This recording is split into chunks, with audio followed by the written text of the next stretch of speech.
So this is my 110-gallon planted aquarium. When I bought this, bought it recently, went from a 75 to a 110, and just ordered my CO2 cylinder, regulator, and diffuser to add CO to the water for the plants. But the overflow box on this thing is extremely noisy. This is what the tank came with. And as you can see, it's simply a sponge, and water just trickles down, gurgles down the pipe, and you can kind of hear it. This is essentially what I've got. And just the amount of noise that this thing creates is just ridiculous. So instead, I did a lot of research, came up with some different ways to build silencers from YouTube. There's the Stockman and some other ones, and to me that just wouldn't work for me, so I'm going to show you guys what I did.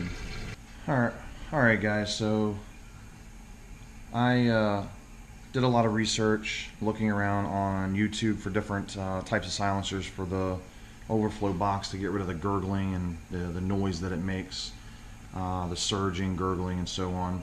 The Stockman is probably the one that I saw the most of. There's different ways of doing this and inverting it. But essentially you slide this up to adjust the water flow. They do say, they ask that you, or tell you that you need to purchase basically it's a pipe mender that you can buy at Home Depot or Lowe's. I think I got this from Lowe's. But you buy this only to get this little rubber bushing out of. And then you have a 1-inch pipe, you drill some holes in it. You need a cap with a hole drilled in the top to control the airflow for basically the suction vacuum. And then slide a 2-inch piece of pipe up over top of that rubber bushing, and it just works as a friction device. And you essentially have some holes drilled in here that control the water flow up and down. I didn't like that simply because my tank is a planted tank. I get a lot of leaves and debris and stuff that come into the tank. And essentially I think that what's going to happen is that I'm going to have the leaves around here clogging up these holes and then overflowing the overflow box. So what I came up with after doing some looking around, and I'm looking at all the parts I had laid out on the table, and like I said earlier, I'm kind of an engineer at heart, and I came up with this. I ended up utilizing the piece that was suggested that I buy in order to get the rubber bushing out of. So I bought this for the rubber bushing, and then I started thinking this is essentially made to join two pipes together. So, and that's exactly what it's doing here is it's to join two pipes together. So what I did was I actually put the rubber bushing on my standpipe that I had, my existing standpipe, slid the cap up, screwed this on, and I drilled holes. As you guys can see, I've already drilled the holes. When you buy it, clearly there's no holes drilled in this. So I drilled some holes in here. I don't think the holes are as important. You might not even have to do as many as I did. I just did, there's a ridge around this pipe. I just drilled a hole between every ridge. You could probably do 4 holes, depending on how much water your pump is flowing. I have a pump that's flowing, I think, 600 gallons an hour. So it's fairly large, so I did a lot of holes.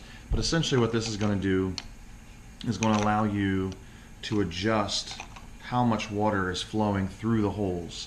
So if you look, by pushing this in at different depths, I can shut the water almost completely off, or I can have it full flow. And you have to play with it to get it to close the holes off and to get the proper water flow. So I had mine, I guess it was probably half open, maybe a little more than. And then you put the rubber cap on. Now when you do put the cap on, it compresses that rubber bushing, so if you watch as I'm screwing this down, as it's compressing that rubber bushing, it is closing the holes down more. So I like using the foam filter, or a foam sponge. One, it's one more way to house good bacteria for the tank, and 2, it also collects all of the debris and leaves and stuff out and doesn't clog up these holes. So then what I did was, this is a basically it's a sponge that came on this Hydro sponge filter. It says for up to 80 gallon aquariums, and really all I needed was the sponge. At the time they didn't have just the sponge in stock, so I bought the whole filter. It was only $11.99. I think if you buy the sponge, I went to that fish place in Pennsylvania, Lancaster, and was able to buy, well, they didn't have the sponge in stock, so I just bought the whole thing. I think this, though, the sponge itself was, I think it was like $3 or $4, but the whole kit was $11.99, so I just bought the whole kit. I'll use it for something down the road. So anyhow, so then you just kind of slip the sponge over top, kind of slide it down onto the pipe. Once you get it down, put your adjuster in, or your top cap, screw it down tight. Now you can adjust this. Clearly it doesn't need to be this tall, and I'll need to cut this. Then you're going to use your cap that has the tubing in it.